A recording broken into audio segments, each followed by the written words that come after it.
Why can't we call this heatwave a heatwave? What's this 50 million the government have pledged to geoengineering?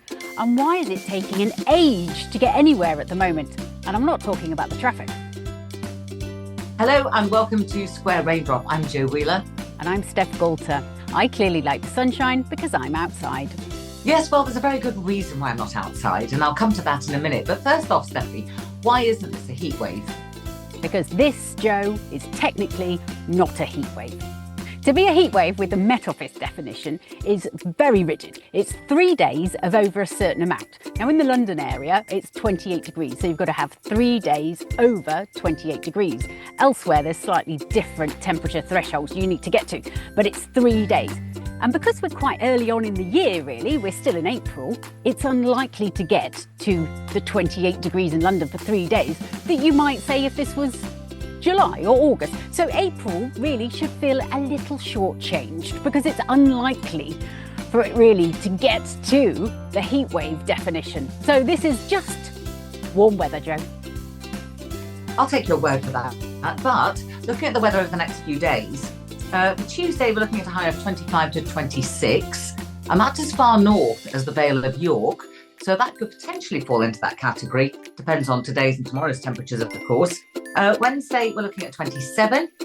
Thursday, 28, possibly 29. And that's most likely around the Bristol area. So again, because that's not in London, well, that might qualify. There might be one or two areas that qualify for a heat wave, but I think by and large, most places won't have a heat wave. This is just a bit too short-lived and a little bit blobby. Well, it's a lovely spell of weather, whichever way you look at it. It's nice to see the sunshine, and we will be coming back to that too. In the meantime, Steph, I have to say, because I know you just love the long-term forecast, what do you think next week's looking like? Oh, Jo, you know, I don't like that crystal ball gazing at all. So this week, I like looking at this week. I can see the whites of the storm's eyes. So what we've got so far this week, it's warm. There's a bit of a breakdown midweek, and then it looks like high pressure is rebuilding over the weekend. So not as hot, but pleasantly warm. What are you going to tell me about the long range then, Arjo? Well, the thing is, at the moment, our high pressure is pretty much over the southeast. So it's feeding all this lovely warm air from the near continent, which is really very pleasant. That kind of collapses. And as you say, high pressure returns. But this time it's out to the west of the country. So, of course, that's going to bring us a northerly flow. And next week, and I accept it's a fair way off, but it is showing a few snow showers in the north. Snow? Did you say snow? Yeah, I know, Steffi. Do you know something? It's one to watch, let's put it that way. Well, it's a lovely spell of weather, whichever way you look at it. But it turns out, rather than we're just watching the weather, we're now going to have to start watching the skies. Yes, so the government have pledged 50 million to do some geoengineering, which is all a bit strange. Yes, now, if I understand this correctly, the idea is to put something in the atmosphere that then spreads out into cloud. And that means that when the sun shines, the sunlight gets reflected back up into space, and this will help cool the Earth's climate. But I can see numerous problems with this. I mean, many, many problems. The first of which, we've spent many billions putting out solar panels right across the country. They've got houses everywhere with photovoltaic roofs. Yeah, and if you cut out the sunlight, all your green energy vanishes. Well, Jo, I don't think they're going to cut out the energy entirely because otherwise all the plants would die and then there'd be no life on Earth and that would be quite bad. I think a lot of people are rather hesitant because the problem that we're seeing is due to more CO2 in the atmosphere. That's what's driving climate change. But by just dulling the sun a little bit, that's like sorting one thing out to fix a totally different thing.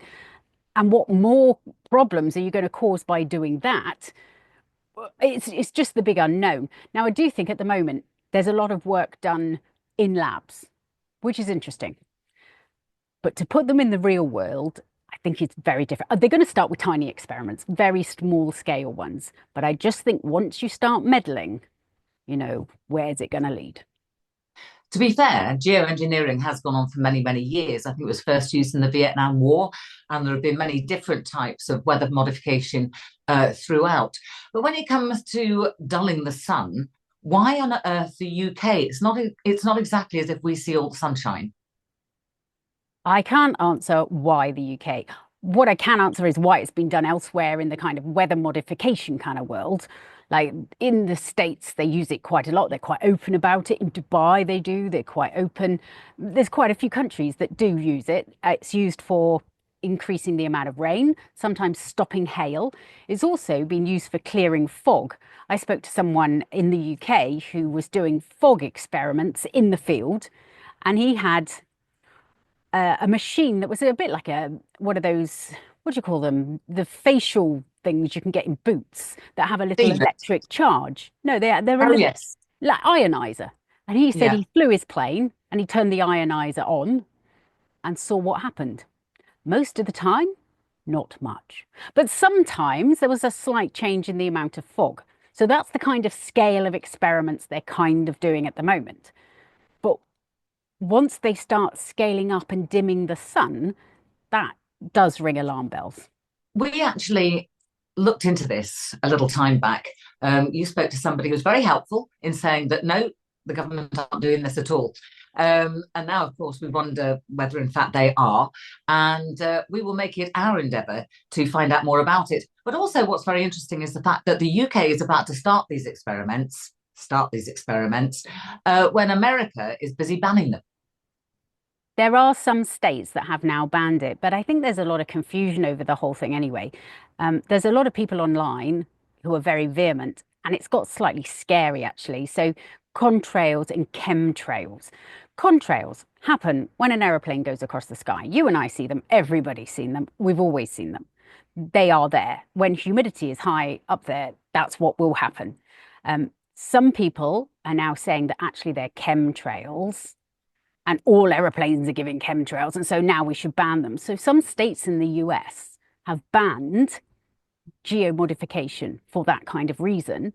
But of course, they're still seeing contrails because they're a physics thing. And if you get aeroplanes, you're going to get contrails. It's just a fact of life.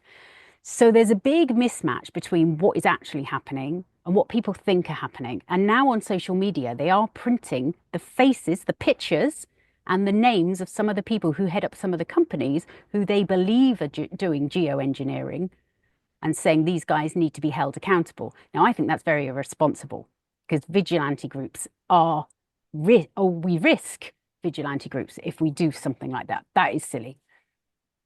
No, I agree with you. But also, what I find rather silly is the fact that the UK is pledging 50 million to start these experiments when the states have obviously been doing them. That's why they're now banning them. Shouldn't there be a fair exchange of science here? I think there should be an open discussion. It seems that the government have decided that we're overspending on very many things, but then they've taken this leap of faith to go and try these other experiments, which I would say the vast majority of people don't want. Yes, well, I think this is something we're going to follow up for ourselves and see who we can speak to and what we can find out about the experiments, what they entail, and what they're hoping to achieve with it. It's certainly really it's a serious subject for us, Steffi. Go on, lighten the mood and tell me why it's taking you ages to get anywhere at the moment. Yes, so as most of you will know, I have a 8-year-old daughter who is lovely. She does like bugs and nature. In fact, I'm standing right by her bug home, it's written here. I don't know what she's been doing, but I think if I plant a plant in that plant pot, I'm in trouble. So we went to a party the other day. She gets invited to the odd little kiddies party. This was a Nerf gun party. Happy as Larry she was. We went down there. 9:45 in the morning though, Joe. Who has a party at 9:45 in the morning? People like me who want to get it over and done with and enjoy the rest of the day. Okay, she went to Joe's house for a party. No, not really. And on the way back, we walked because it's a lovely day and it wasn't too far. But it was a bit of a mistake as it transpired, Joe, because now is dandelion clock season. And she does like to blow her dandelion clocks a lot. Every single one that she passes will not pass any patch of grass unless she's completely extinguished all the dandelion clocks. So it took us forever to get home because they are everywhere at the moment. Then definitely do not come to a party at my house because, as you know, I've had lawnmower problems. Second time this year, and it's only April, now fixed. But it's taken me about 4 passes of the garden just to be able to stagger my way to the other end. And every time I turn around, I swear down the dandelions dodge when I come along with the lawnmower. And as soon as I've passed, they just spring straight back up again. Yeah, I've got thousands of the things. See, I wonder whether it is that they spring back up or just they're incredible. They just appear like lightning. Because we came home, she'd extinguished the entire field, meadows, the entirety of all the dandelion clocks in Winchester. And the next day, they're all back again. I don't know how they grow so fast. It's a miracle of nature. Well, I still think they hide from the lawnmower. In fact, I believe that they actually do. I think they kind of bend and then kind of wait and hide for a bit and then spring straight back up. Well, we've got another few days of sunshine, so I am going to get out and conquer that garden. So I'm going to keep it short and sweet, Stephanie, but if people want to contact us, well, they know where to find us for a personalised forecast. Oh, yes, we need to do a few more of those. We've got one coming up this week. We've got some more, hopefully in the pipelines. So if you want to get in touch, weather@squareraindrop.com is the best way, but you can find us on all social medias. Twitter, it's called X now, whatever it's called. Anyway, Blue Sky and a bit of Facebook and a bit of Instagram. You can even find us on Threads. We're everywhere.